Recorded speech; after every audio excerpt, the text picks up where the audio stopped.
Welcome to Primetime, everybody. I'm your host, Hunter Chambliss, and tonight we are talking about Knock at the Cabin, the new M. Night Shyamalan film. I'm joined by my co-host, Chad and Kerri. How's it going, guys? Going good? It's going great. Yeah, I'm super excited to get into this film, which I saw last night. So let's start off with our non-spoiler thoughts on this film, and then we'll go into kind of deeper meanings and spoilers a little bit later. You guys want to start? Sure. You can start. Sure. Okay. Yeah. So M. Night Shyamalan, office joke there if you don't know. Is an interesting director. At one point, he was pinned the next Spielberg after he dropped. I think one of the best horror movies, The Sixth Sense. And he was like going on like a really good path there for a while.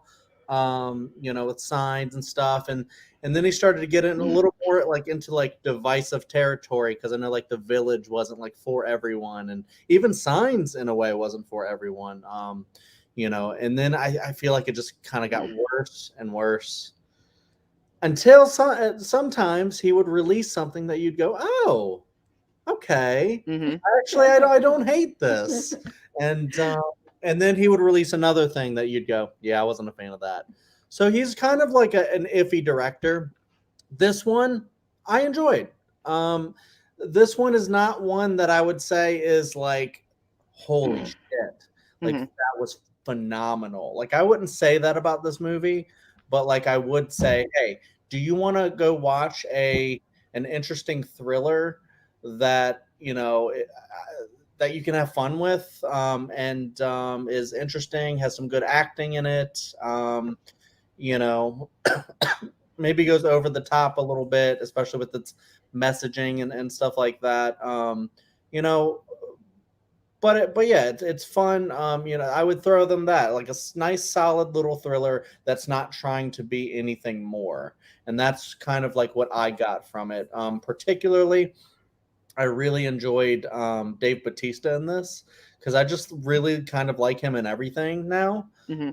Especially as Drax in the MCU, but like, he branches out into like, Denis Villeneuve films and then, doing this kind of like an interesting departure. I liked how his character was just like so nice, but he's like, I got to do what I got to do. Like, this is just how it is. And then you're just like, I love how it kind of like unfolds and you're like wondering, like, is what he and his, the people he's with, is what they're saying the correct thing, or are they just completely insane? And I love how this movie like kind of keeps you guessing about that, for a long time. And then the way M. Night kind of chooses like what to show and what not to show, I think was pretty great. Um, as far as like any potential like kills or anything like that, I don't want to reveal too much in the non-spoiler, but the way he crafted it, I thought was pretty cool. So yeah, I would understand if people don't like this, but I also would understand if people like this. I could see it being like right in the middle, a nice little Mm-hmm. thriller that you either enjoyed or you didn't, and I enjoyed it. I Kerri? feel, yeah, I feel very similar. Like you said, Chad, M. Night Shyamalan tends to be very hit or miss. I think this was actually a very middle of the road M. Night Shyamalan movie. I think certainly, in my opinion, not even close to his best, but also not even close to his worst. Yeah. It was for me, it was fine. It was enjoyable. I don't know how often I would ever rewatch this movie, just because I don't know.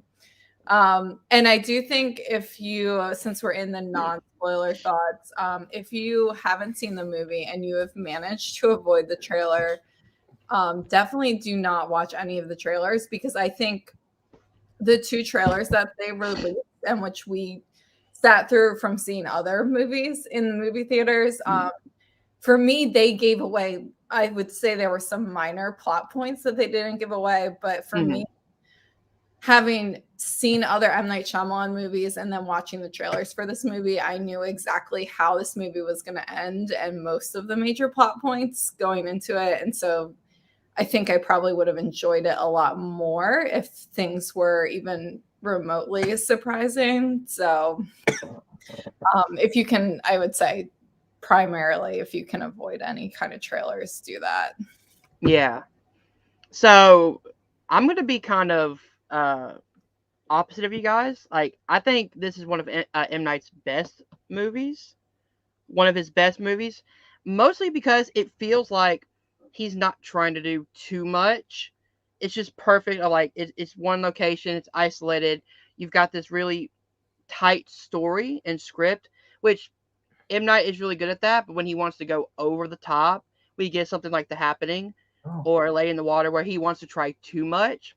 And I feel like what he does really well in this movie is he keeps it grounded and he keeps it more realistic of, like, this could happen, what's happening. There's so many questions going into it of, like, are they real, is this event real, is it not, is it this cult thing, which I'm not going to get into a lot of spoilers, but just the whole idea of, like, he gives you little hints of, like, maybe this is bullshit, maybe this is real, that you don't know where to side, and you're kind of on edge the entire film.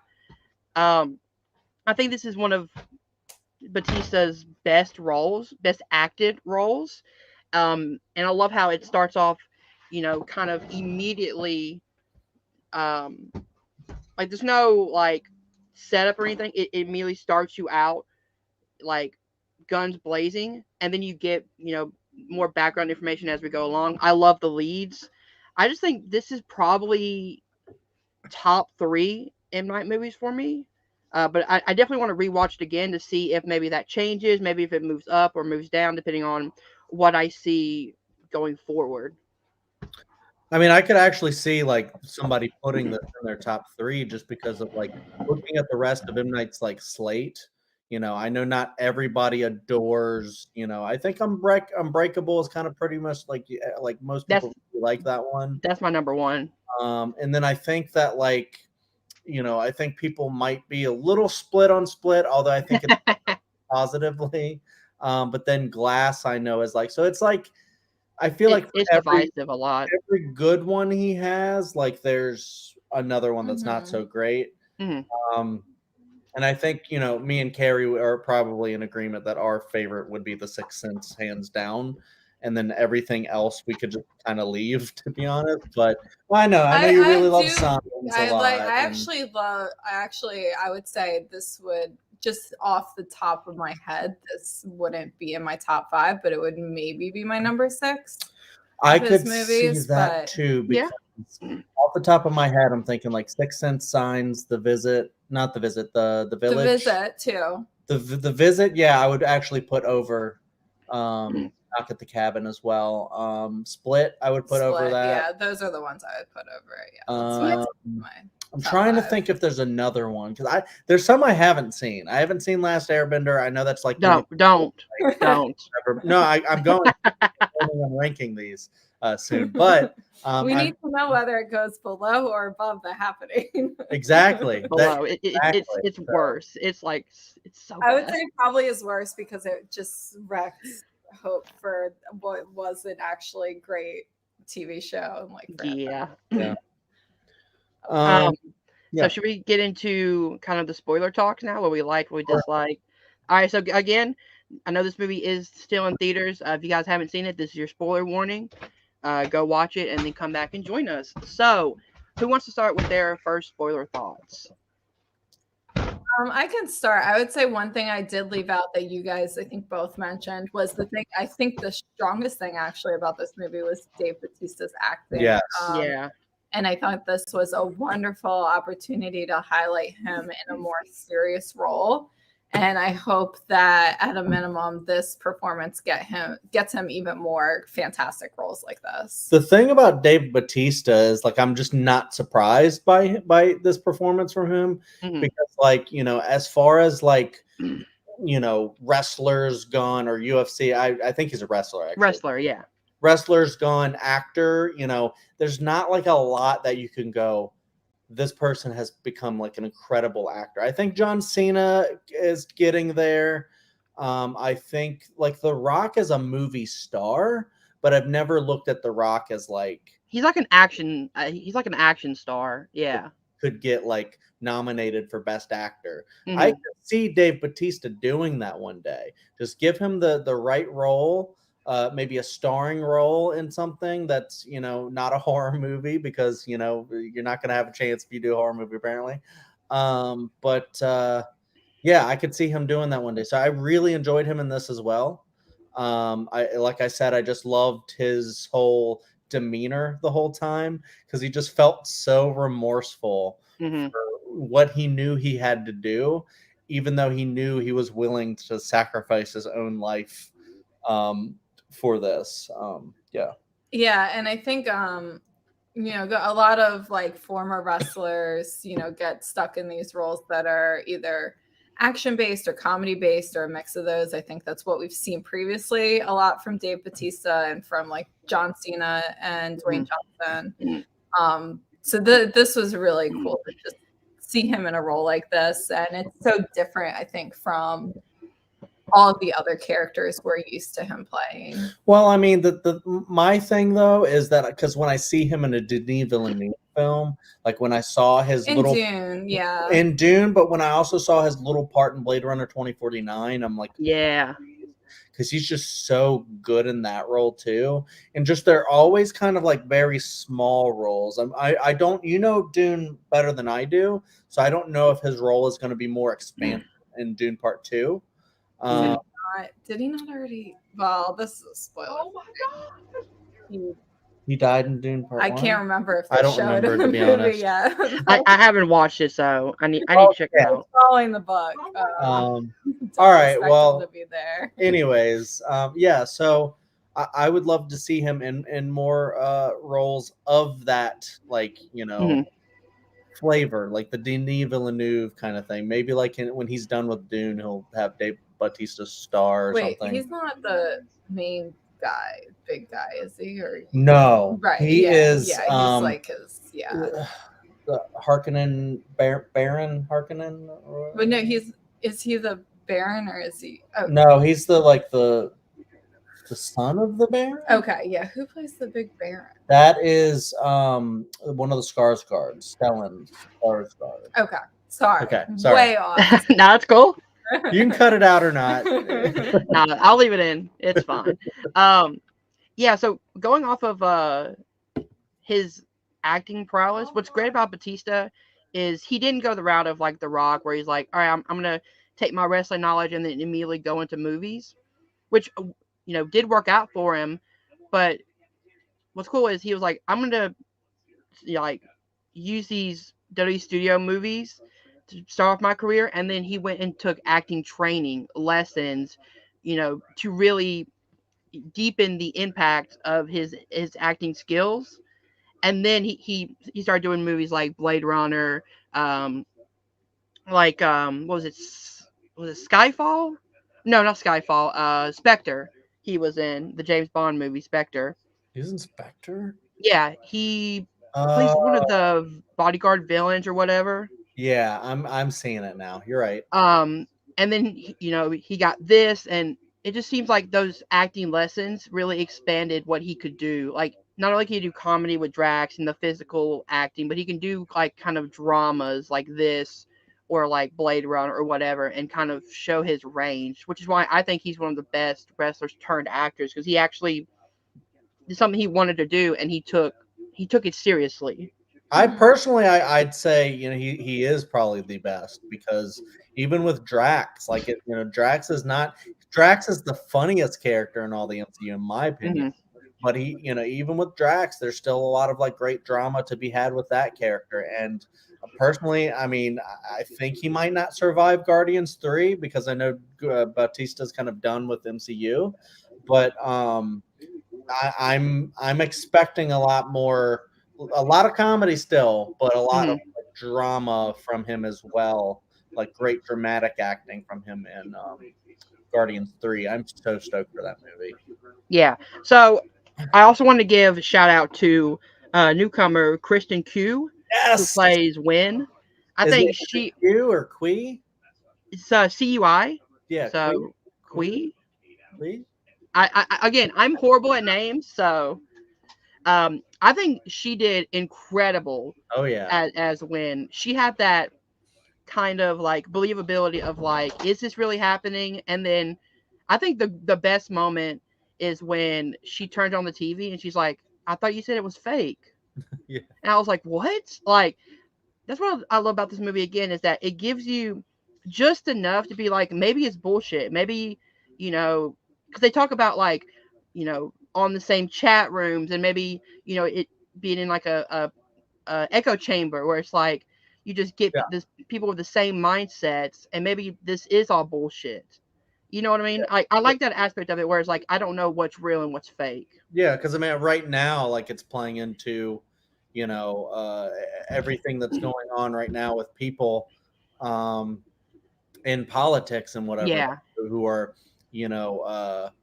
what do you call them? Conspiracy theorists, and Hmm. people who believe everything they read on the internet, or only like specific sources that they read on the internet. And so obviously, if this happened to you, you would think that those people are like those people, and you're like, oh my god, now they're pulling this shit. This is crazy. Hmm.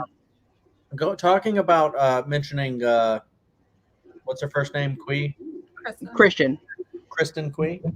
Um, Talking about her, I also thought she was pretty incredible, especially since this is like, I think, her first role. Yeah.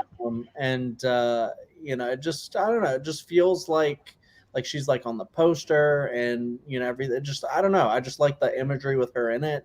And then like the stuff, just like the little stuff about like in the beginning with her conversation between with her and Dave Bautista, and That's then so like good. her like immediately knowing something's weird after he's starts asking too many questions, and then she runs in, she's like, make him leave. Yeah, make them leave. And then at the very end too, when you get the whole them both turning on and off the song, I love that. Boogie Shoes. And I just thought that was pretty funny. And I don't know, I liked a lot of the parts with her, even though the largest part of the movie she's just kind of reacting to things. Hmm.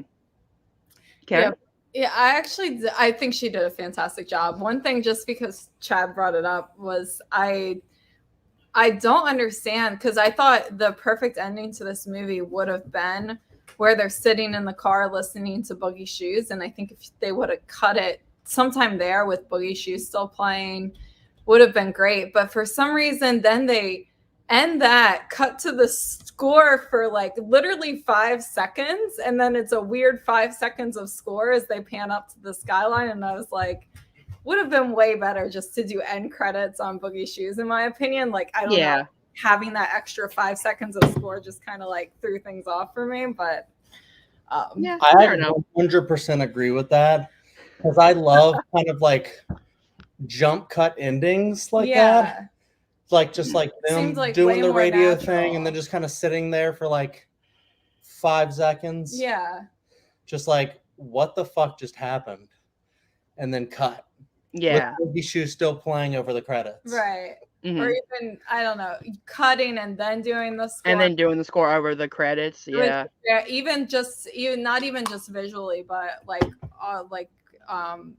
I don't know how to say it, like sound wise, to me it just sounded so off ending it like that. Yeah, and I know like there's a lot of like, I was having discussions with people in like Discords that I chat with, and a lot of them were talking about how they felt that like a lot of the choices, like filmmaking choices, just felt kind of amateurish. And I kind of feel like M. Night Shyamalan is like that quite a bit, where maybe sometimes he's a little bit regressive in the way that he, like his film, like it's like he doesn't improve necessarily, but maybe he's like going back, maybe he's just like trying to figure it out.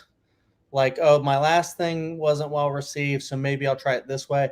People were talking about like too much like close-ups, and but this would be kind of like a thing to where like a rewatch would help a lot to like probably figure that out, to be like, oh, actually I think that's a brilliant choice what he just did there instead. But like, that was a really good point. I will say, I I don't mind the use of like the Shyamalan like close like camera angles, only because there are kind of nuance to it. Like when it first like the movie opens up and we see Wynn and she's catching the caterpillars and stuff, and then when Batista comes in, you just see a close up on his face, and then the camera just kind of tilting a little bit, being like, okay, I don't know what's up with this guy, but if the camera is doing that, it's like a camera trick. It's like, okay, there's something that's off with him just slightly.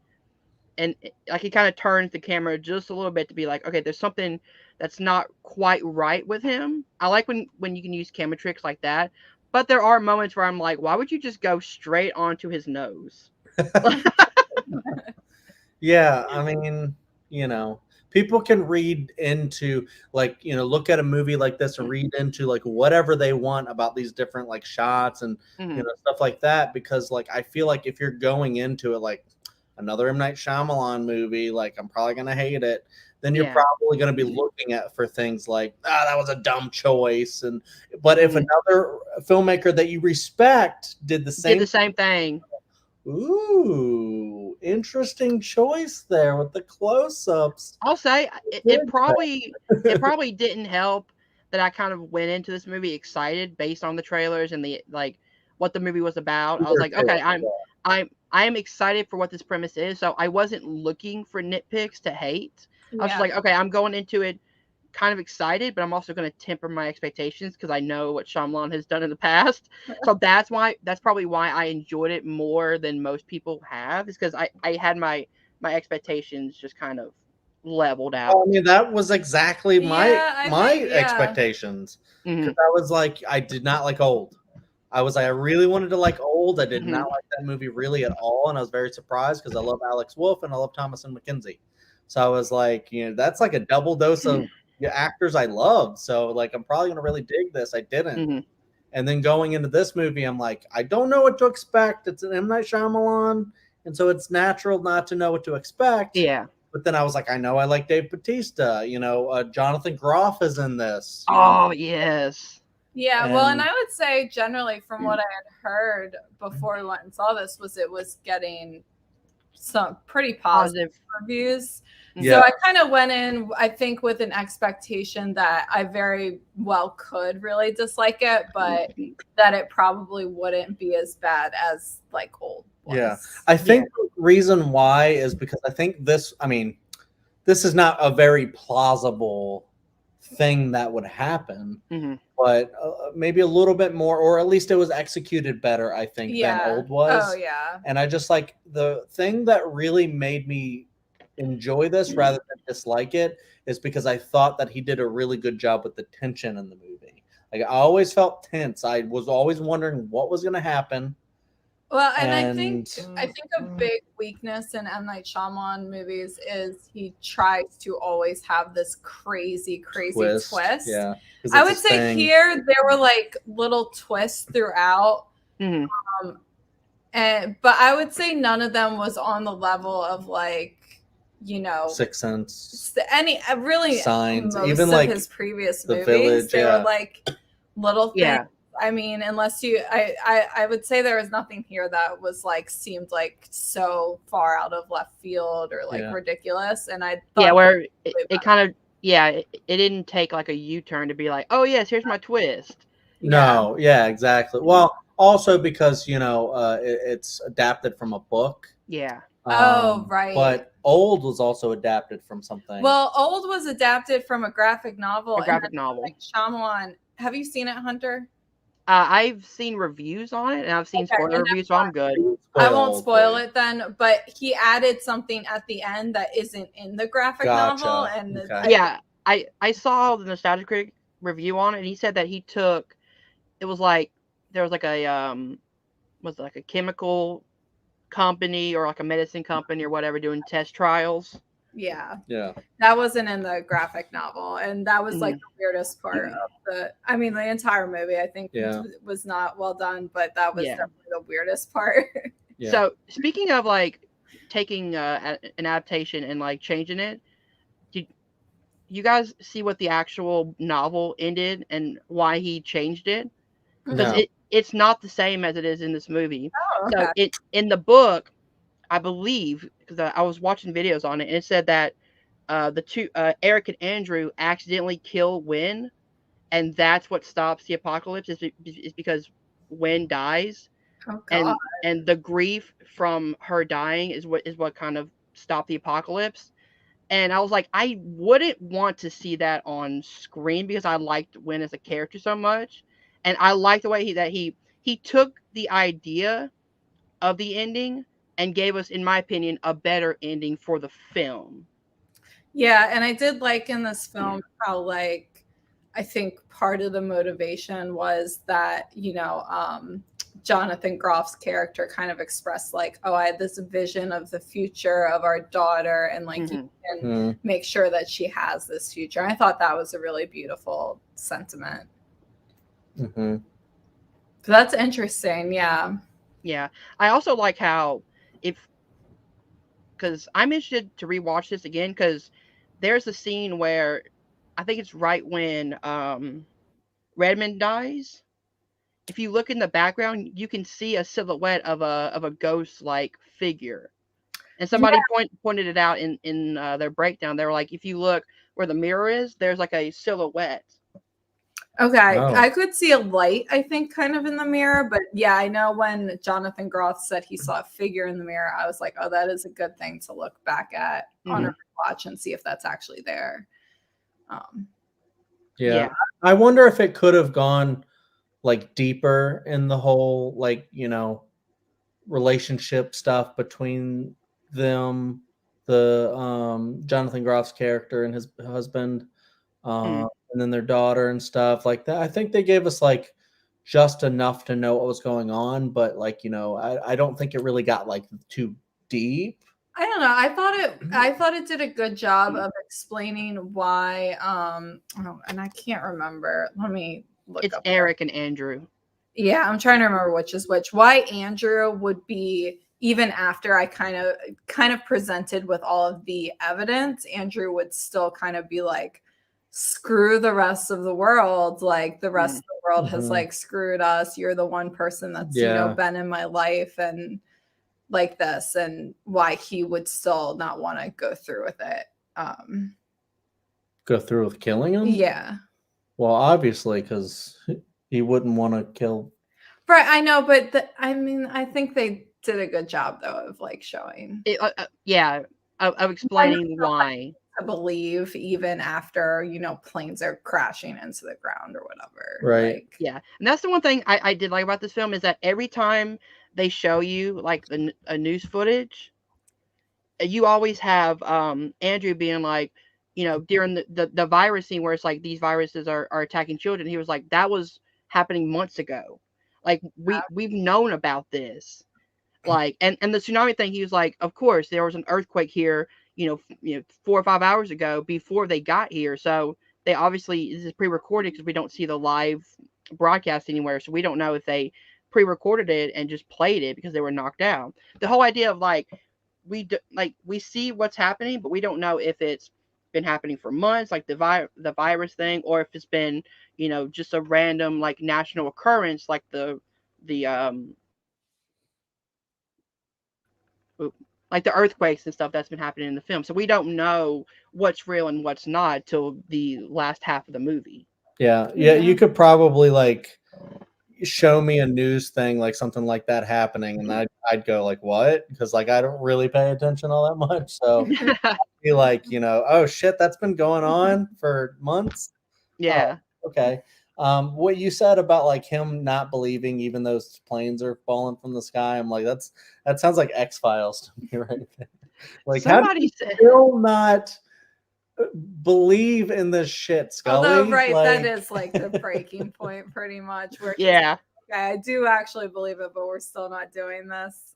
And damn straight, I wouldn't either. I don't care. Like, I love people around me that are familiar to me too much to care about the rest of the world in that way. So yeah, and that's what's really great about this film is that it doesn't take a side. It's like, oh, you have to sacrifice somebody or you have to, let the world burn. It's like you see both ends. You see why you would choose to save the world, but you also see why you would save the people you love. And at the end, it's that love that gets them to save the world pretty much, because it's the love that Eric has for Andrew and vice versa, that he's like, I am okay. I'm at peace. Eric's like, I'm at peace. I'm thinking about our daughter having a future and you being there with her. And that's giving me the emotional understanding of like, do what you have to do. You know what I mean? Mm-hmm. Yeah, I mean, I think it just could have been like stronger with the messaging, I guess, and the deep themes and stuff like Mhm. it. I think it was very shallow with that stuff.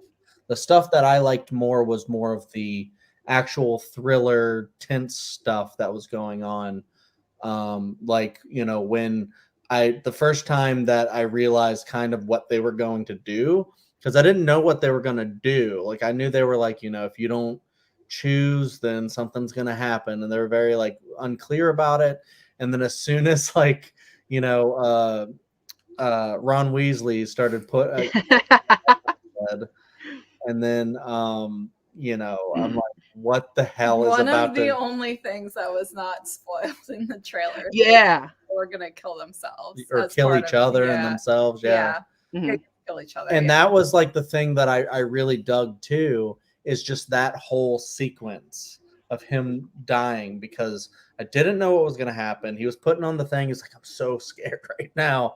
And Oh then, man, such a good acting by Rupert Grant though. Yeah. and then as soon as because they kind of just show his head, and then you hear the things happening, and then you see the blood kind of coming down. I like choices like that. When a camera cuts away from something happening, and then like I'm expecting like a gunshot, or I'm expecting like somebody to hit somebody with something, and the camera cuts away, I'm like, oh my god, is it about to happen? And then as soon as I hear the thing, that's scarier to me than like Terrifier 2 is done in a really great way, I thought, but it sometimes that stuff is scarier to me than actually showing the thing in really crazy graphic detail. And I'm like, okay, now I can choose not to believe it because you're showing me everything. But if I hear it, then my imagination goes, I don't know. To me, I just think that was pretty incredibly done. A lot of I those thought that things. was well done. I mean, I think it was a choice, not to have this be like a gore focus. Like this was more, they wanted to and yeah, I guess what's in your imagination is maybe worse than what they could have shown. Just depends. Like The Thing is Yeah. and Terrifier 2 is an exception. I'll say I'm trying to think how often M. Night Shyamalan does that though, where he like cuts away. Like The Happening, that's all like cutaways of these horrible deaths.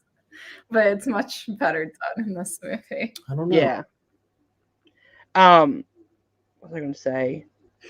So let's get into what I think the main twist of the movie is. That's not really a big twist. The reveal of the kind of the 4 horsemen of the apocalypse theme. Right. I really loved that little mini twist because I had an idea of like maybe they're going this way, but I like the way they're like, what is it? I have right here. Was it Leonard is nurture or kindness or no? No. Nurture is the nurse. No, Sabrina? nurture is I think he might be right. Okay. I don't remember. Okay. But Redmond was like rage or something. Knock at the Cabin, Eric interprets them as the 4 qualities of humanity: malice, nurture, healing, and guidance. So guidance is Leonard because he teaches the children. right. Healing is the nurse. Malice is Rupert Grant. And nurture is the cook, the line cook. Okay. Yeah. Yeah, I agree with you, Hunter, and I think that's a good way of describing it as like a mini twist. It's not Night Shyamalan's usual giant twist. It was like a nice little thing thrown in there, and you're like, oh yeah, okay, I see it, and then you kind of move on. But Mm-hmm. I thought it was like a good kind of explanation for what happened without being just like, In oh, your face. yes, exactly. Yeah. Yeah. It was more of like an interesting. Oh, I didn't think of that. Yeah. Okay, cool. Kind of a Mhm. deal. But I honestly like the whole twist thing. It's kind of annoying. I think for us and maybe M Night as well, because he had like that brilliant twist at the end of the Sixth Sense And then that you just everybody just like wants to talk about. And there's so many people now they'll be like, the twist is not that good of a movie, and I'm like, you're not You're smart. wrong. You're not smart here. Because it's absolutely still a fantastic movie, but um, you know, I see why the twist thing that people unrealistically expect this now because he did it with like his first few movies. That it's like kind of like him trying to reach that I greatness he I once feel like had. honestly this is the first like horror thriller movie he's had that doesn't have some kind of giant twist like that though. Like yeah, because The Village has that big one where it's set in modern day, old with the pharmaceutical company. I mean the Yeah. only one actually Devil wasn't even directed by him, so that Mm-mm. doesn't count. It was So produced, yeah. I I will mean, say, I think the big twist is that they were right all along. I guess so. I mean, I To think me, that that was was kind a. of maybe because it was spoiled already. I didn't. It wasn't spoiled for me. I don't pay attention to trailers like yeah, again, though, I love the fact that it's not just one big twist, but you have, as Carrie said, like multiple little tiny twists that kind of add on to each other and add on to the lore of the movie. It's like now if I go back and watch, this film, I'm gonna be noticing stuff like the Four Horsemen theme Yeah. and are which ones kind of show the style of character they are based on that theme alone. Yeah, I would say because like this movie, it's kind of set up from the beginning as either this is real and it's happening, or it's not real and it's not happening. The only twist he could have really, like, big twist he could have done is like they think it's happening based on all these news reports, and the big twist is, it wasn't all the news reports were faked or something Yeah, like that, which he didn't do, which I'm very glad. yeah. Thank God he didn't do that. I also love how in this film the ending of Eric, coming to like accept the fact that they were like right all along wasn't just, out of nowhere. Now, if it was Andrew and he was like, "Oh yeah, this is real, kill me," that would have been kind of out of left field because he's the one who's the skeptic the whole time. He's like, this isn't real. But throughout the film, you can kind of see Eric like, is this real? Is this not? He's still always on the fence, but he always chooses to side with Andrew because he loves him. He loves his daughter. So it's that love that kind of keeps him from not like fully believing Leonard and all them. But when he's like, he sees the plane crashes, and after Leonard kills himself, and you see like, the lightning strikes and things like that. That's where he's like, okay, there's something wrong here, and I gotta start thinking realistically about maybe this is true. And it's been kind of sprinkled in through the whole film. Yeah. I don't think it's like that deep or that well thought out, to be honest. But Oh, really? I mean, I thought it was, and I thought actually that when I say the trailer, like I think scenes in the trailer gave away that Eric was going to be the one who believed it first and was willing to sacrifice himself. Hmm. Jonathan Groff. Yeah. Yeah, I mean, I figured that out from like the beginning. Kind of Yeah. like it wasn't really that. It wasn't like one of those things where I'm like, oh, he's gonna. Like you could see him questioning like the entire Yeah. movie, like, and then his husband was like, you're not listening to them, are you? So I guess he thought he was always suggestible or whatever. Yeah. I also think, like, maybe I'm just looking too deep into this, and maybe it is surface level, but I like the fact that I can kind of be like, what is the actual meaning behind this stuff? And maybe, M. Night did have an idea of what this movie is saying. Um, but I don't know. Like I kind of like adding like my own interpretations to like maybe it means this, maybe it means this, maybe it's just a mindless fun thriller. I don't know.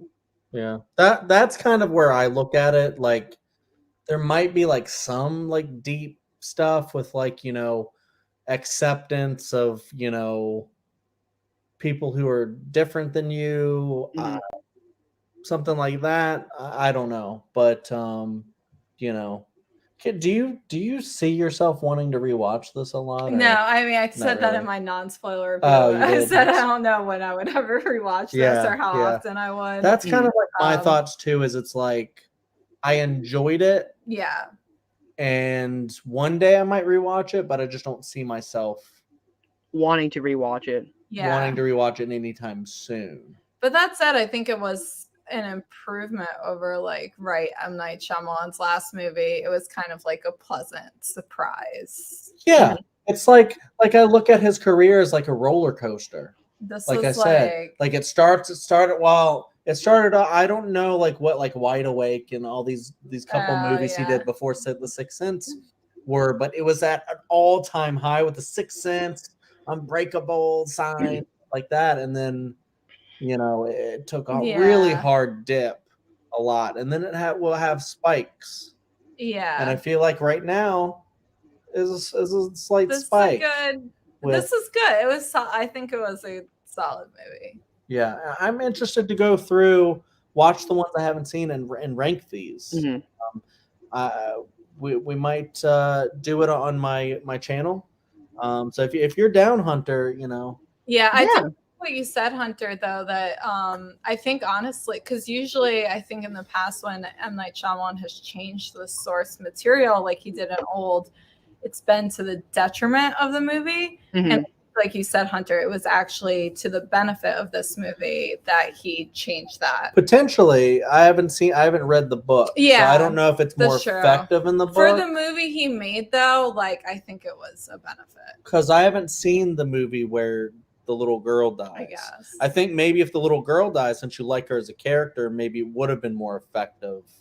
But see, I also feel like if you kill Win off, I have a feeling that would make me like the movie, and a lot of people like the movie less because it's like, yeah, it's gonna hit harder, but if they accidentally kill her, then are they really learning any lessons of like love and pure love and things like that M Night put into this script?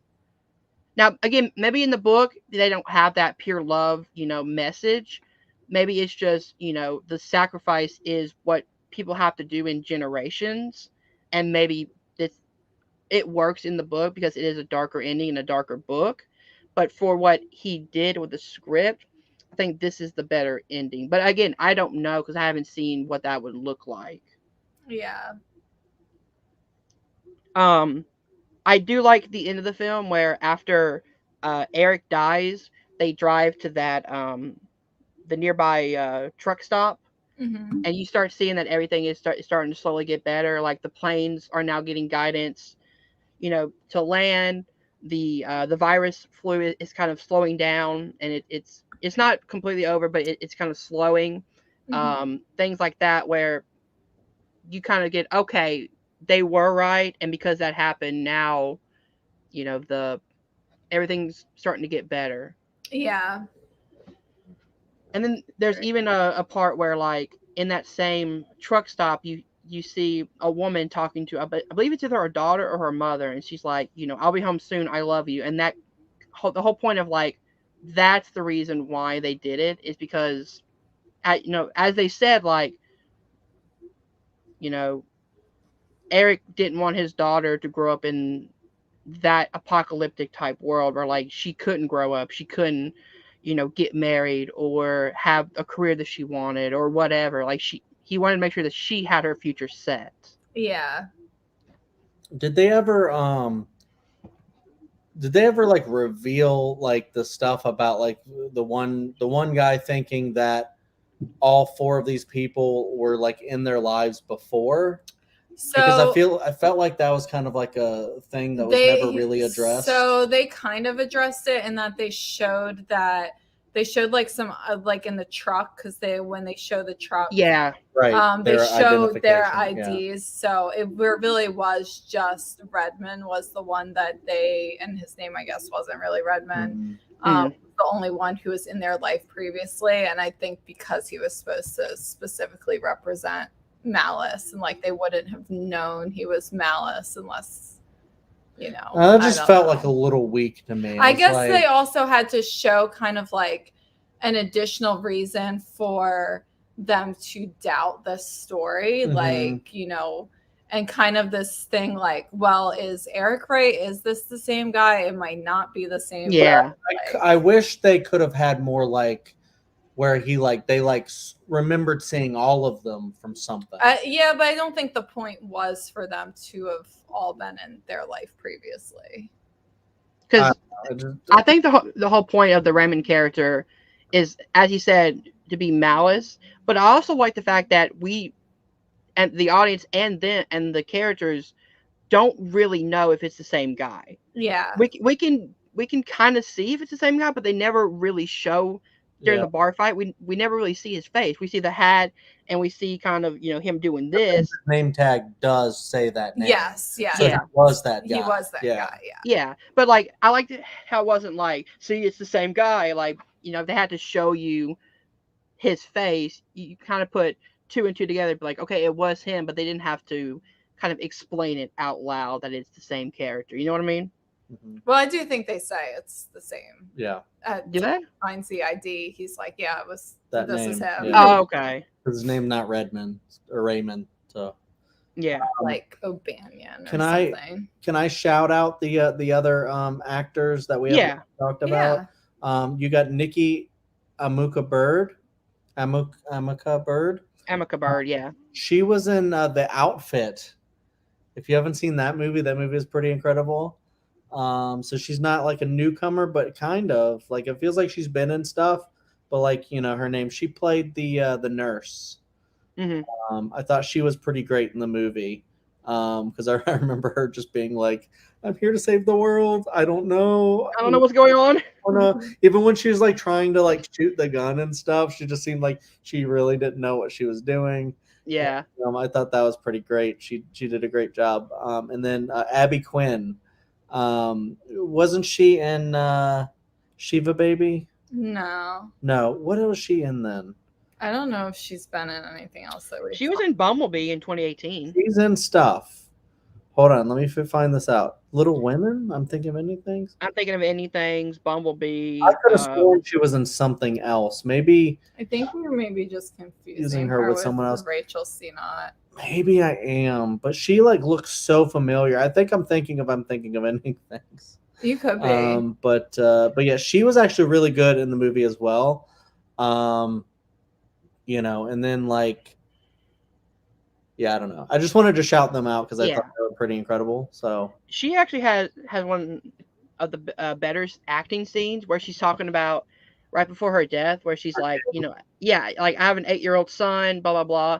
And again, I like the fact that you don't really know if you should trust them or not. Mm-hmm. You're like, does she actually have a kid, or is she just using that to get sympathy for them to, you know, sacrifice one of them? And then at the end, you realize, oh shit, she actually does have a kid.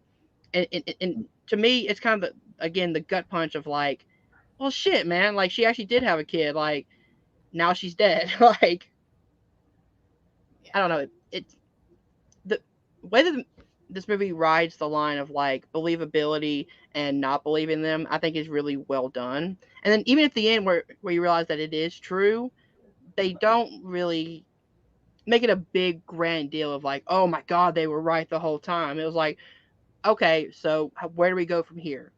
You know what I mean? But I mean, I could be wrong. I don't know. Is there anything else we should discuss before? I mean, it was kind of a simple movie, so I don't really. It's not like a Get Out where I'm like, ooh, look at this, that. Personally, I enjoyed it, but I just don't know if there's that much to talk about with it. But I will say I love the flashbacks we get with them younger. The scene in the car with them singing Boogie Shoes. That's probably my favorite part. It's so fun. It's so funny. Just because they seemed like a really great like family, and I Yeah. think like that's like probably the most hard hitting thing for me is like they were a fun, happy family before all this shit, and like especially when it was just like the one guy was just like, oh, I got a surprise, and they're like, What is this? and then like as soon as like he put on Boogie Shoes, they're like, yeah, and then they just all start singing together. I'm like, that's what I want our family to be. I also like that. But like with the, having like a gay couple, that's not like the point of the film. Like there are moments of like, talking about the commentary of it, but that's not like the sole point. It's like you saved the world because you're a gay couple. It's like, no, it's just the love that two people have. You know what I mean? Like it's not like them being gay is what protected them. Like, yeah, there's some movies that would go that route, and I'm glad it was just like, no, like these are people. Like let's just let them live their lives the way they would. Yeah. Is there anything else you guys want to bring up? I can't think of anything. Yeah, no. Yeah, this is kind of a shorter episode too. Look at that. Yeah. We saw this in Philadelphia, and I had a big Avatar booze drink. And made me feel really sick. Yeah, but it was good while I drank it. Afterwards, not so much, huh? Yeah, we need a booze AMC near us. Maybe. A what? An AMC with booze, like a bar. Oh, like movie themed drinks. Oh, the cooler thing, though, I think even cooler than the booze, because I couldn't have any, was that they delivered your food to your seat. I wish. And the seats were pretty cool too. The seats were nice. Yeah. So yeah, I have like a basic theater, AMC theater here, just like with basic regular seats that don't recline. So our AMC that we usually go to has mostly, except for the IMAX and the Dolby, has regular basic seats. And we discovered there was actually one a little bit closer where all the seats do recline, and I'm like, we need to go there to see stuff. It's mostly because the non-reclining seats are just filthy at this point. They're so old. They're like, yeah. But I mean, I have AMC A-list, so that's literally the closest AMC theater to me besides going to another city. So yeah. So I decided to use that one. So I don't know what we're gonna do next week. We may try to do Buffy if I can finish up the first half of the season. We're always down for that. Oh, I can tell. Your background says so. Oh yeah. There it is.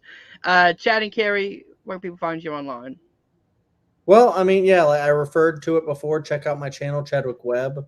We just do rankings over there. It's been a slight hiatus because we're tired after ranking like all 61 Disney animated films. Fair. It took us 5.5 hours.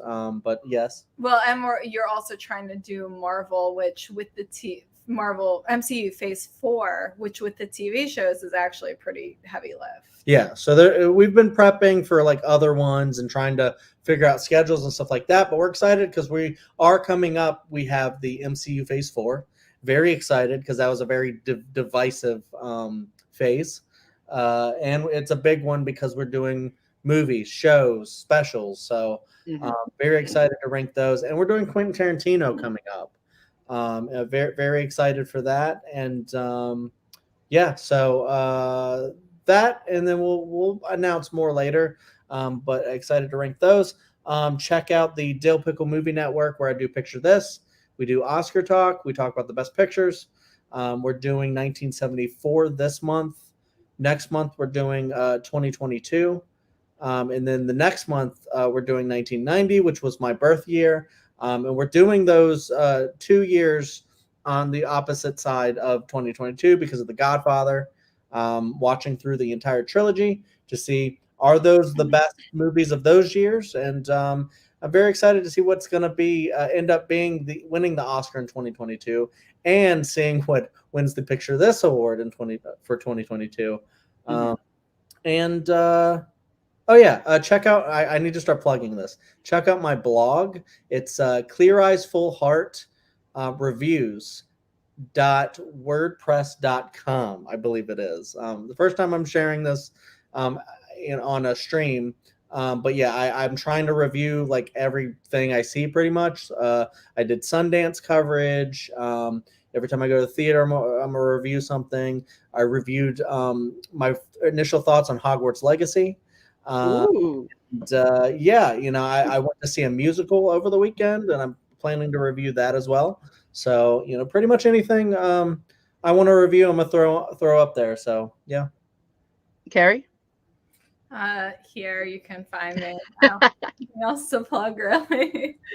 All right, and I do have something to announce. Starting tomorrow, I'll be uploading our first episode of Sinister's Movie Stash. Myself and Alec Miller are reviewing movies. All right, I'll cut back in. 2, 1. So yes, tomorrow I will be uploading the first episode of Sinister's Movie Stash. Myself and Alec Miller will every week talk about a certain type of movie. And this week, in honor of the 2023 Oscars, we are talking about the movie that got the most nominations, which is Everything Everywhere All at Once. And then next week, we are starting our Scream rewatch. So we're going to do Scream 1 to Scream 5, leading up to Scream 6 in March. So we have a lot more coming. So I hope you guys do check that out. Like that, hit that like button, subscribe to the Nerd Entertainment Network down below. Thank you guys for watching. See you guys soon. Peace.